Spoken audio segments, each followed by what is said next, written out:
कृष्णा, आप सबका एक बार फिर से स्वागत है आज के भक्ति वृक्ष सत्र में।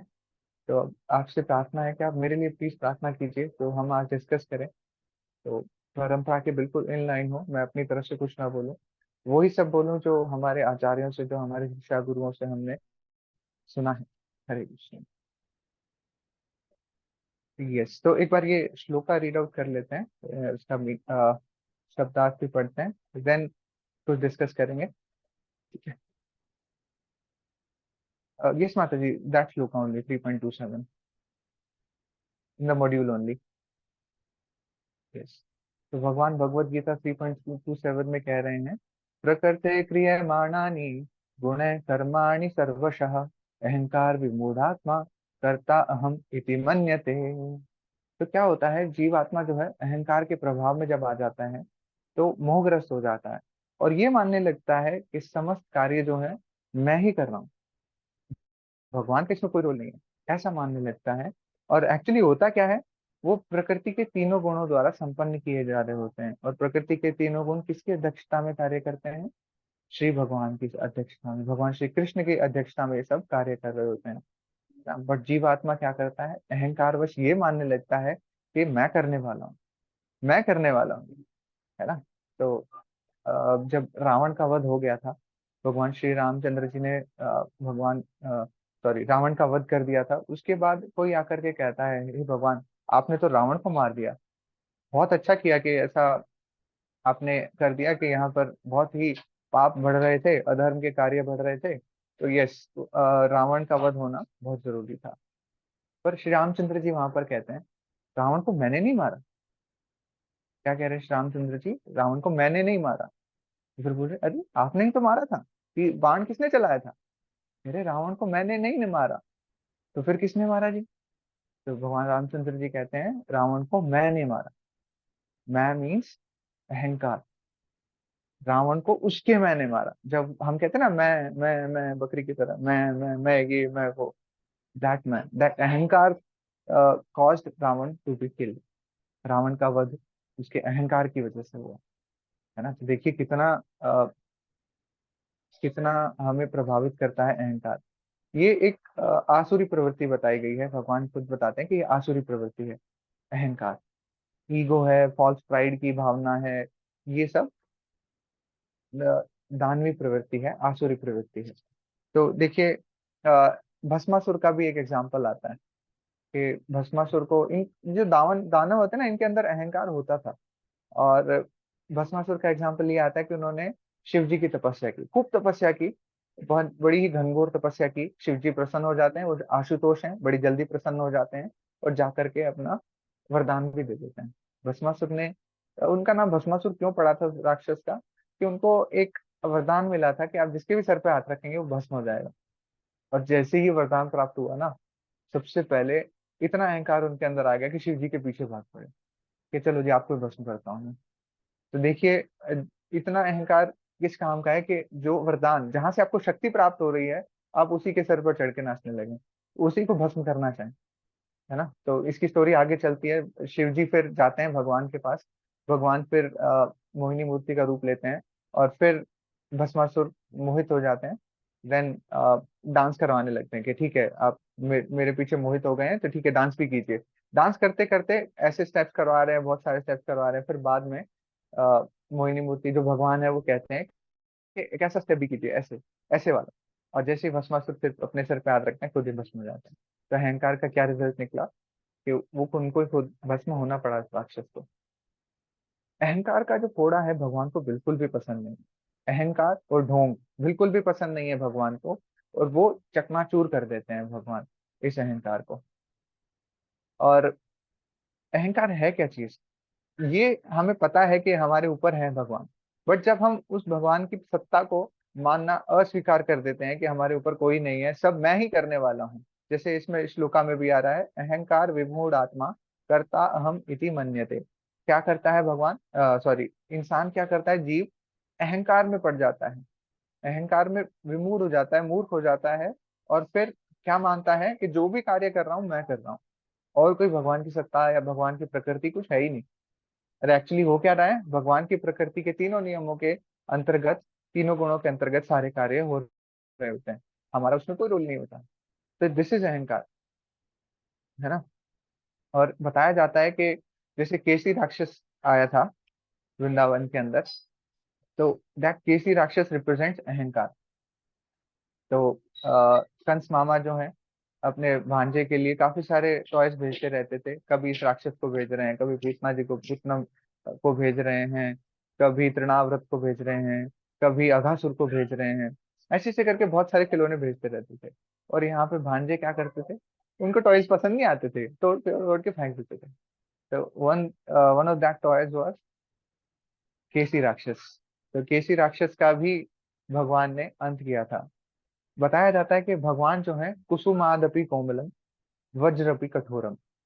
कुसुम मतलब अ, जो कोमल कमल का फूल है, वो कितना कोमल होता है देखिए, उसमें पानी की बूंद भी नहीं टिक पाती है, इतना कोमल होता है वो। और भगवान के अंगों को बताया जाता है कि वो कुसुम की तरह के तरीके से हैं, कि उनके अंग जो है बिल्कुल कमल के फूल की तरह कोमल है। और ऐसा बताते हैं कि कई अगर पत्ता भगवान के हाथ पर गिर जाता था तो पत्ते का इंप्रेशन छप जाता था हाथ पे, इतने कोमल है भगवान। बट जब राक्षस के सामने आते हैं ना, तो जब केसी राक्षस के सामने आए तो केसी राक्षस को भगवान इधर उधर उठा के पटक रहे हैं। उसके बाद क्या हुआ, एक बार भगवान ने ऐसे हाथ आगे किया, हाथ आगे करते ही और केसी राक्षस के मुख में वो हाथ चला गया। और एकदम इतना कठोर, इतना तब तो उसको फील हो रहा है, इतना गर्म फील हो रहा है कि किसी राक्षस के वहीं प्राण निकल गए। तो देखिए वज्रपि कठोरम भी है भगवान, एकदम कठोर भी है, और कुसुमादपि कोमलम भी है भगवान, है ना। तो ऐसे है भगवान। और फिर जैसे केसी राक्षस हमारे हृदय में बैठा हुआ है, भगवान का नाम क्या है, मधुरम मधुरेभ्योपि मंगलेभ्योपि मंगलम पावनम पावनेभ्योपि हरे नाम एव केवलम। तो मधुर से भी मधुर है हरि नाम, है ना। और पावन से भी पावन है हरि नाम। बट ये मधुर जो है, ये हमें नहीं लगता है। क्यों नहीं लगता है? क्योंकि केसी राक्षस हमारे हृदय में बैठा हुआ है ना। तो ये पाप और अधर्म, ये सारे चीजें हमारे हृदय में बैठी हुई है, इसीलिए वो हमें कड़वा लगता है, हरि नाम बिल्कुल भी हम नहीं ले पाते हैं। और भक्ति करने जब भी बैठेंगे तो हमें और बाकी सारी चीजें याद आएंगी, क्योंकि हमारा हृदय अभी निर्मल नहीं हुआ है, इसीलिए वो हमें बिल्कुल कड़वा लगता है। आप खुद से सोचिए, जब हम हरि नाम लेने बैठते हैं, मेरे साथ बहुत बार होता है कि सुबह जब हरि नाम करने के लिए बैठते हैं तो बहुत तेज नींद आ रही होती है, और यही ख्याल मन में चल रहा होता है कि एक बार मैं जाके सो जाता हूँ थोड़ी देर। इतना इतना हमारे अंदर मतलब कह लो कि हमारे अंदर इतने पाप भरे हुए हैं कि जब हरि नाम लेने जाते हैं तो हमारा ध्यान उन्हीं की तरफ जाता है कि हाँ थोड़ी देर सो लेता हूँ। हरि नाम बिल्कुल भी मीठा नहीं लगता है।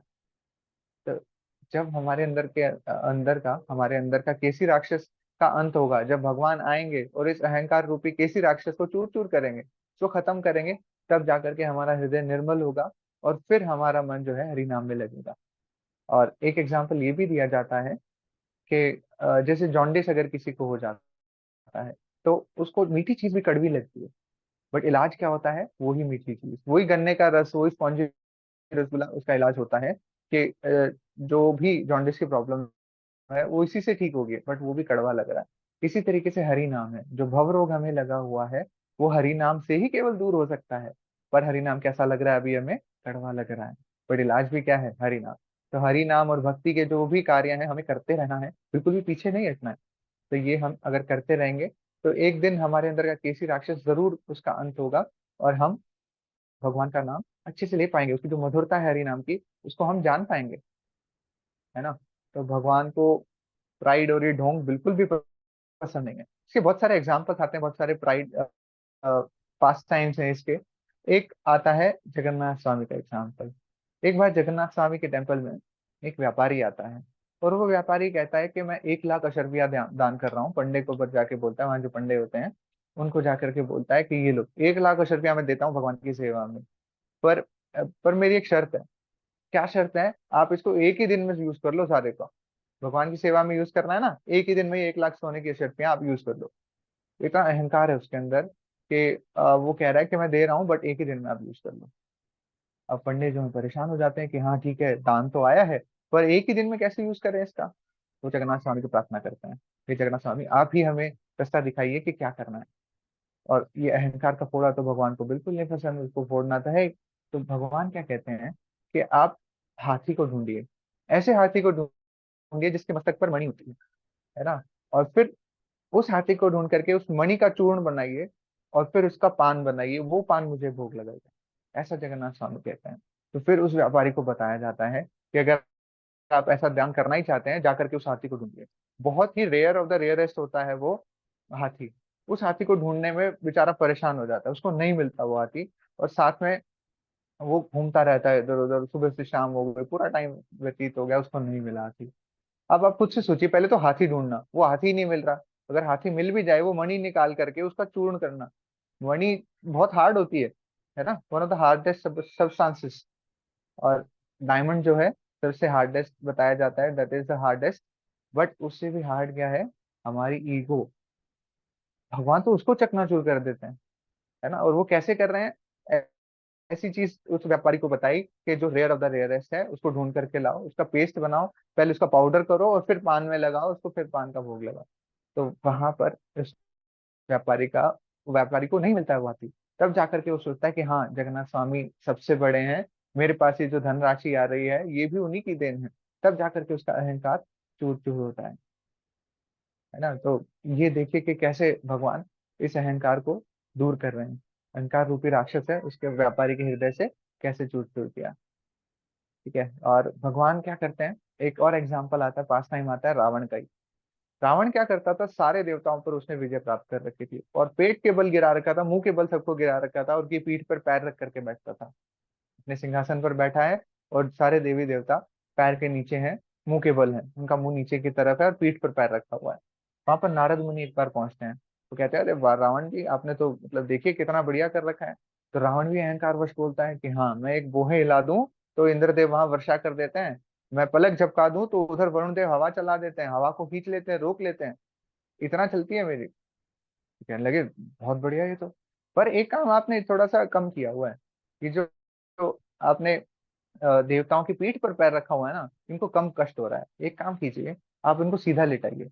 सीधा लिटाकर फेफड़े फुफड़ों पे पैर रखेंगे ना, तब जाकर के इनका दम घुटेगा, तब पता चलेगा इनको रावण की ताकत का। फिर रावण कहता है अरे हाँ, बात तो सही कह रहे हैं नारद जी, ऐसा करते हैं, सीधा करते हैं। उसमें शनिदेव भी थे, शनिदेव को सीधा किया और वहां पर शनिदेव की दृष्टि रावण पर पड़ गई। आप देखिए, जिसके ऊपर शनिदेव की दृष्टि पड़ जाती है तो क्या होता है, उसके उल्टे दिन वहीं से शुरू हो जाते हैं। तो नारद मुनि ने रावण का अहंकार भी वहां पर चूर चूर कर दिया। शनिदेव की दृष्टि जैसी पड़ी, उसके उल्टे दिन वहां से शुरू हो गए, है ना। तो वहां पर भी अहंकार चूर चूर चूर किया, अपने भक्त की मदद से, नारद मुनि की मदद से, है ना। कहा जाता है कि अहंकार का भी एक नशा होता है, जो शराब का नशा है, ये नशे हैं, या चरस गांजा, वट एवर द सब्सटेंसेस, इनका नशा जो होता है, ये एक बार कुछ टाइम के बाद उतर जाता है। बट अहंकार का नशा कभी भी नहीं उतरता। कुछ भी आप ऑइंटमेंट लगा लीजिए, कुछ भी कर लीजिए, अहंकार का नशा कभी नहीं उतरता है। तो इतना खतरनाक है अहंकार। और एक्चुअली हम है क्या, जीवात्मा, केशाग्रस्य अग्रभागस्य, है ना। तो यहाँ पर बताया जा रहा है केशाग्रस्य अग्रभागस्य, भगवान बता रहे हैं कि हम आत्मा जो है अपने एक जो बाल है उसके 10,000वें हिस्से, टिप के 10,000वें हिस्से के बराबर भी नहीं, है ना। तो अब देख सकते हैं कि फिर भी अहंकार हमारे अंदर आ जाता है। तो कितना गलत है ये अहंकार हमारे अंदर आना, तो जिसका नशा भी कभी नहीं उतर रहा है, कितना खतरनाक है। Right? तो कुछ और एग्जांपल्स अभी हम डिस्कस करते हैं, जस्ट अ मोमेंट प्लीज।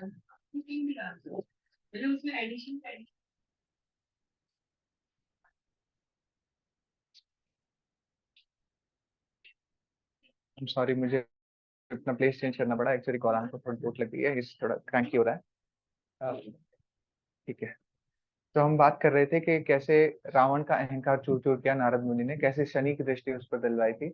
हमने चर्चा की थी कैसे भस्मासुर का अंत हुआ था, है ना। इसी तरीके से आता है एक एग्जाम्पल, जो वृंदावन में एक बहुत सुंदर मंदिर है जिसकी बड़ी चोटी दिखाई देती है, कोई बता सकता है। यमुना किनारे है एकदम, और बहुत बड़ी चोटी दिखाई देती है उसकी, थोड़ा सा हिल पे चढ़ के है वो। Madan Mohan. Yes, Madan Mohan temple, thank you प्रभु जी। और एक्चुअली अभी ये चर्चा करते हैं कि भगवान का नाम मदन मोहन क्यों पड़ा है। मदन नाम होता है कामदेव का।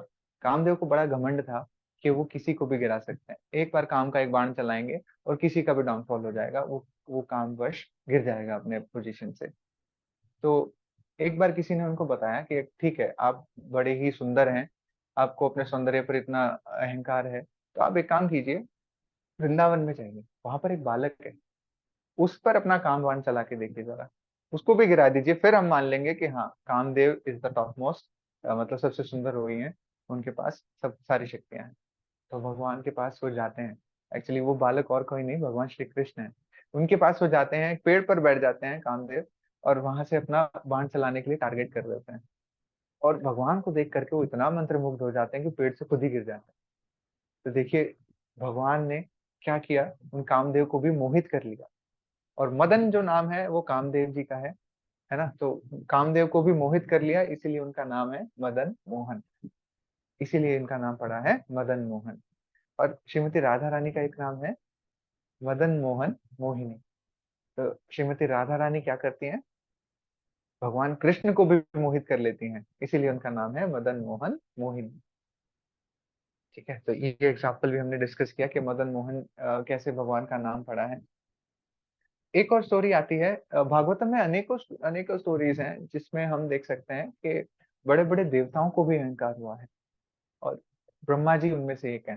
ब्रह्मा जी को भी अहंकार हुआ था कि ये छोटा सा बालक कैसे भगवान हो सकता है ना। तो ब्रह्मा जी पूरी स्तुतियां करते हैं, ईश्वर परमा कृष्णा सच्चिदानंद विग्रह अनादिर आदिर गोविंद सर्व कारण कारण, ब्रह्म संहिता में लिखा गया, ब्रह्मा जी ने खुद बोली है ये, बट फिर भी भूल गए, अहंकार सिर पर चढ़ गया, है ना। वो जाकर के देखते हैं कि छोटा सा बालक है, ये तो अपना जूठन खा रहा है और दोस्तों के साथ रसगुल्ले खाया जा रहा है, झूठे झूठे जो भी सामान, जो भी खाद्य पदार्थ हैं, जूठे खा रहा है अपने दोस्तों के साथ, कैसे मिट्टी में लेट रहा है, और ये सब इतना देख रहे हैं कैसे भगवान हो सकता है। तो ब्रह्मा जी क्या करते हैं, उनके दोस्तों को और गैया को उठा के अपने लोक में ले जाते हैं, है ना। तो भगवान श्री कृष्ण तो सर्वज्ञ हैं, उनको सब पता है, सब कुछ जान लेते हैं, उन्हें पता लगा कि ब्रह्मा जी की लीला है, ब्रह्मा जी ने उठाया उनको, उनका ही काम है।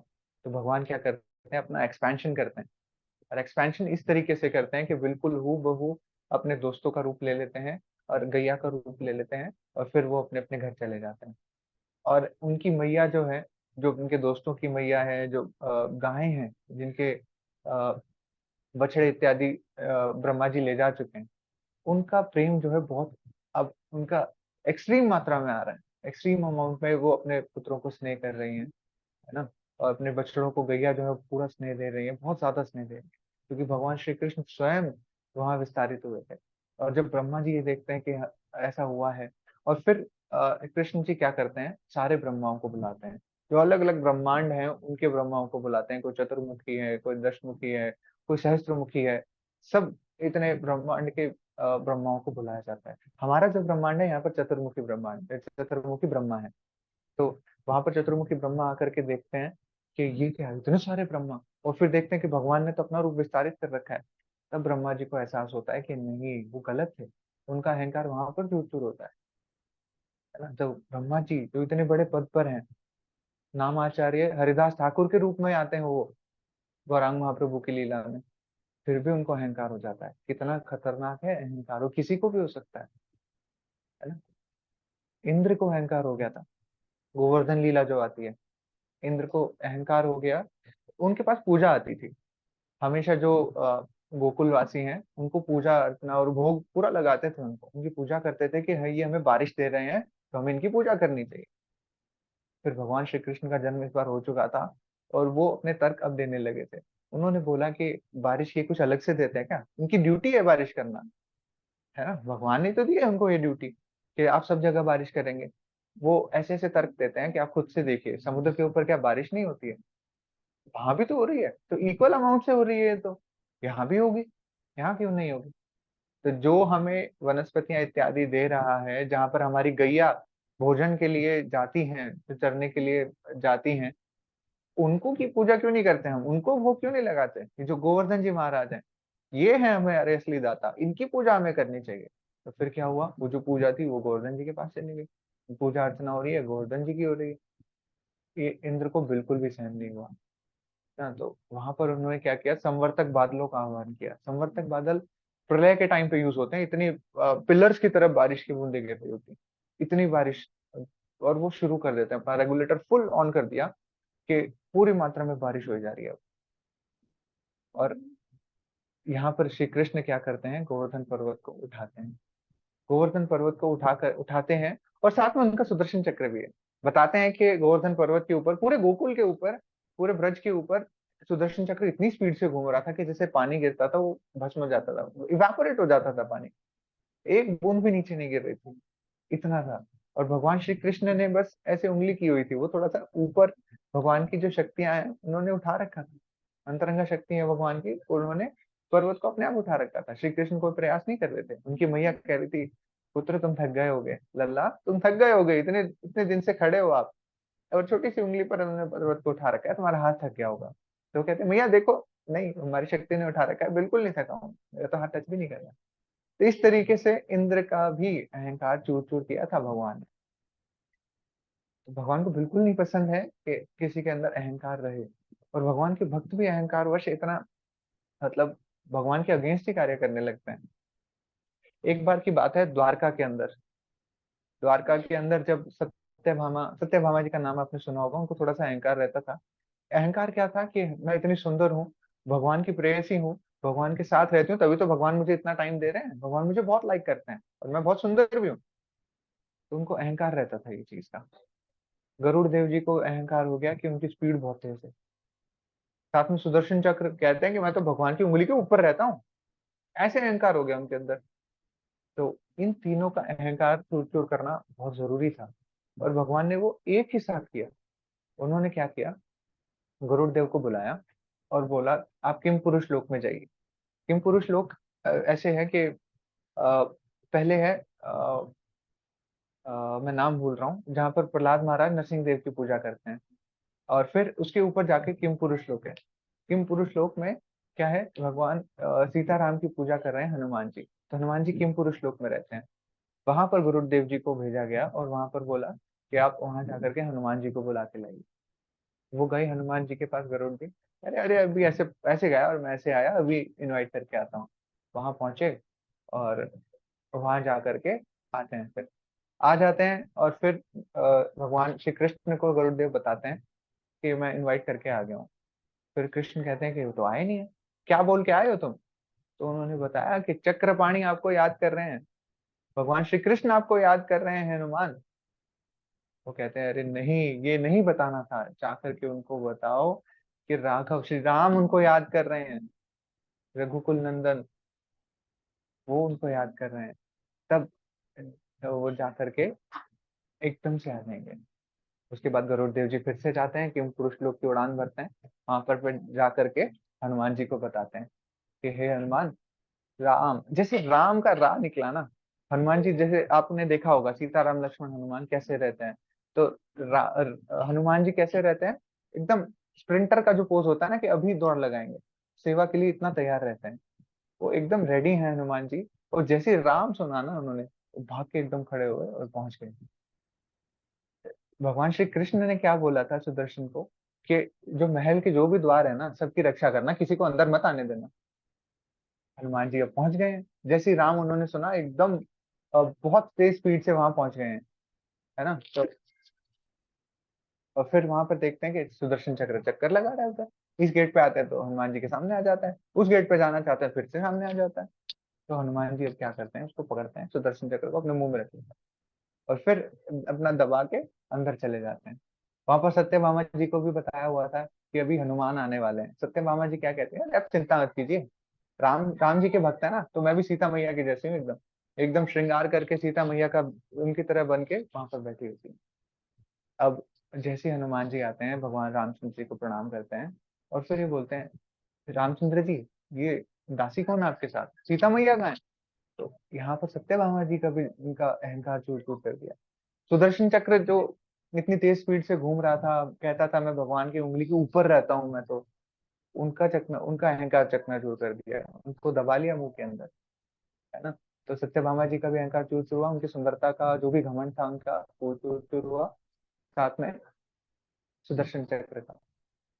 और फिर अब बारी रह गई गरुड़ देव की। और ये सारा किस्सा होकर के हनुमान जी फिर से वापस चले जाते हैं, गरुड़देव आते हैं वापस। फिर राम वहां पर भगवान श्री कृष्ण से पूछते हैं कि यहाँ पर हनुमान जी, मैं तो बुला के आ गया, पता नहीं अब आएंगे कि नहीं आएंगे। तब उनको पता लगता है कि हनुमान जी यहाँ तो आ करके वापस ही चले गए। गरुड़देव वहां पर इनवाइट करके आए, फिर यहाँ पहुंच रहे हैं, इतनी देर में तो हनुमान जी मिल करके वापस ही चले गए। तो यहाँ पर गरुड़ देव की जो स्पीड है, उसका अहंकार जो था उनके अंदर, वो भी चकनाचूर कर दिया गया, है ना। तो इतने सारे अहंकारों को चकनाचूर कर दिया भगवान ने एक साथ, है ना। इतनी सुंदर लीला है ये। तो कुछ मैंने ये लिस्ट प्रिपेयर की थी। यस, आई थिंक हम सब ये डिस्कस कर चुके हैं। तो अब करना क्या है फिर, इस अहंकार का करना क्या है। भगवान तो नो डाउट हमारी मदद कर रहे हैं कि जो हमारे अंदर जो भी अहंकार है उसको चकनाचूर कर सकें, उसको खत्म कर सकें। बट हमें क्या करना है। तृणादपि सुनिचेन तरोरपि सहिष्णुना अमानिना मानदेन कीर्तनीय सदा हरि। जो भव रोग हमें लगा हुआ है, उसका इलाज क्या है। हरि नाम ही तो है। और क्या करना है हमें, हमेशा हरि नाम का स्मरण करना है ना। यम यम वापि स्मरण भावम त्यजन्ते अंत कलेवरम। कि जिस भाव में आप अपना देह त्याग करेंगे, उसी भाव को प्राप्त होंगे। तो अगर हम भगवान का स्मरण कर रहे होंगे, तब जाकर के हम भगवान को प्राप्त होंगे। इसीलिए भगवान का नाम हमें हमेशा लेना, कीर्तनीय सदा हरि। वो कैसे ले पाएंगे, तृणादपि सुनिचेन। तृण के समान, उससे भी नीचा होकर के हमें भगवान के नामों का स्मरण करना है, उनका नाम लेना है। मान और सम्मान की कोई भावना नहीं रखनी है कि हमें मान प्राप्त हो, सम्मान प्राप्त हो। वो भी अहंकार का ही पार्ट है, और भगवान को बिल्कुल पसंद नहीं है, बिल्कुल एक्सेप्ट नहीं करते हैं, है ना। तो ये सारे किस्से हमने सुने। तो होता क्या है, सारा क्रेडिट जो है भगवान का ही है, भगवान की ही शक्तियां हैं। कई बार होता है कि किसी को कुछ पद मिल जाता है तो वो बहुत अपने आप को ऊंचा समझने लगता है। बट होता क्या है, वो भगवान ने ही तो दी है वो शक्तियां भी। कई बार सिद्धियां प्राप्त हो जाती हैं कईयों को, तो वो खुद को भगवान मानने लगते हैं। बट होना क्या चाहिए, उनका क्रेडिट भगवान को देना चाहिए कि हे भगवान, आपने मुझे ये शक्तियां दी हैं, मैं अब सबको आपकी तरफ लाने का प्रयास करूंगा, इस तरीके से यूज करना चाहिए। बट हम, होता क्या है, अहंकार वश उन चीजों का गलत इस्तेमाल करने लगते हैं। तो इसका इलाज भी बताते हैं हमारे आचार्य। क्या इलाज बताते हैं कि हमें सेवा करनी है। सेवा करेंगे तो क्या होगा, हमारे पसीना आएगा। पसीना आएगा तो वो जो अहंकार है वो निकल रहा होगा। तो हमें जितना हो सके हमें सेवा करनी चाहिए। जो भी फेस्टिवल्स वगैरह इस्कॉन में होते हैं, उसमें पार्टिसिपेट करना चाहिए, सेवा करनी चाहिए अपने। इससे जो पसीना निकलेगा, धीरे धीरे हमारा अहंकार भी वहां से खत्म होगा। सेकेंड इज, भक्तों के शरणागत होकर, हमें भक्तों के शरणागत होना चाहिए। तो वो क्या करते हैं, वो भी अहंकार पर हमारे चोट करते हैं। तो बताया जाता है कि एक बार जो श्री श्री राधा रास बिहारी टेम्पल है, इस्कॉन जुहू, वहां पर जो गोवर्धन महाराज है, शायद मैं नाम उनका भूल रहा हूँ, जिन्होंने वहां पर कंस्ट्रक्शन कराई थी मंदिर की, और वहीं पर वो टेम्पल में सेवाएं कर रहे थे। और बताते हैं कि बहुत सारे उनको अ, उनको कंप्लेंट्स आती थी कि ये हो रहा है, वो हो रहा है, तो ये हो रहा है, वो हो रहा है, कि इतनी सारी प्रॉब्लम्स हो रही हैं। मेरा ये बॉटल, कोई आके कहता था मेरे बच्चे की बॉटल का ना कवर चोरी हो गया है।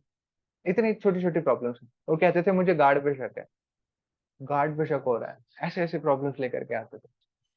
तो महाराज क्या कहते थे, कोई बात नहीं, आज सैटरडे है, कल संडे है, हरि नाम कीर्तन का आयोजन हो रहा है, मंडे को आपकी प्रॉब्लम फिर से बताना मुझे आकर के। कल आप हरि नाम में आइए, और फिर हम मंडे को बात करेंगे। तो वहां पर क्या होता था, जैसे ही जो भी हरि नाम में आया, वो अपनी प्रॉब्लम को भूल जाता था। हरि नाम देखिए कितना सोल्यूशन देता है हर एक चीज का। तो जो अहंकार भी है, वो हरि नाम से हमारा धुलेगा, भक्तों की कृपा से धुलेगा। भक्त क्या कह रहे हैं कि हरि नाम कीजिए और कीजिए, राइट। तो वो हमारा अहंकार ऐसे खत्म होगा। एक और एग्जाम्पल आता है भक्ति सिद्धांत महाराज का। भक्ति सिद्धांत महाराज के पास मदन मोहन मालवीय जी आकर के उनके भक्ति भाव पर, या जो भी चीजें हैं, भगवत गीता जो प्रचार कर रहे थे, उनके आकर के उन पर क्वेश्चन करते हैं कि ऐसे ऐसे तुम क्या कर रहे हो, ये गलत है ये। उस पर फिर भक्ति सिद्धांत महाराज कहते हैं कि ठीक है, आप जो भी प्रॉब्लम लेकर के आए हैं, मैं सुनूंगा आपकी बात, पर एक एक काम कीजिए, आप थोड़ी सेवा कीजिए जाके। वहां पर भगवान को भोग लगाया भी, और बर्तन है, बर्तन सेवा कीजिए जाके किचन में। तो देखिए मदन मोहन मालवीय जी जो इतने बड़े नेता थे उस टाइम पे, है ना, भारत रत्न भी उनको प्राप्त हुआ था, उनको कह रहे हैं जाके कि बर्तन साफ कीजिए। तो भक्त क्या कर रहे हैं, अहंकार पर चोट कर रहे हैं, डायरेक्ट चोट कर रहे हैं। और बर्तन जैसी सेवा किया, उन्होंने उनके हृदय रूपी दर्पण का भी मार्जन हो गया। चेतो दर्पण मार्जन कहा जाता है ना। तो जैसे बर्तन उन्होंने साफ किए, वैसे ही उनके हृदय में जो मैल थी वो भी साफ हो गए। तो उसके बाद आकर के भक्ति सिद्धांत महाराज से वो मिलते हैं। फिर वो भक्ति सिद्धांत महाराज कहते हैं, हाँ जी अब बताइए क्या प्रॉब्लम आप कह रहे थे। तो मदन मोहन मालवीय जी कहते हैं, नहीं मेरी कोई भी अब डाउट शेष नहीं रह गया है, वो सब क्लियर हो गया। तो ऐसे अहंकार भी उनका धुल गया भक्तों की कृपा से। तो जब हम भक्तों के शरणागत होंगे, सेवा करेंगे, तो ये अहंकार जो है हमारे हृदय से दूर होगा। तब हम जा करके हमारा हृदय सरल बनेगा। आज का जो भजन हमने सुना था, उसमें कह रहे थे कि हमारा हृदय सरल होगा। हृदय सरल होगा, फिर जा करके हम भगवान की भक्ति में और आगे बढ़ सकते हैं। हरे कृष्णा। तो आज यहीं पर मैं अपनी वाणी को विराम देता हूँ। इतना ही आज डिस्कस करेंगे। नेक्स्ट क्लास में फिर से आकर के हम ये मॉड्यूल रीड करेंगे नेक्स्ट वीक। हरे कृष्णा।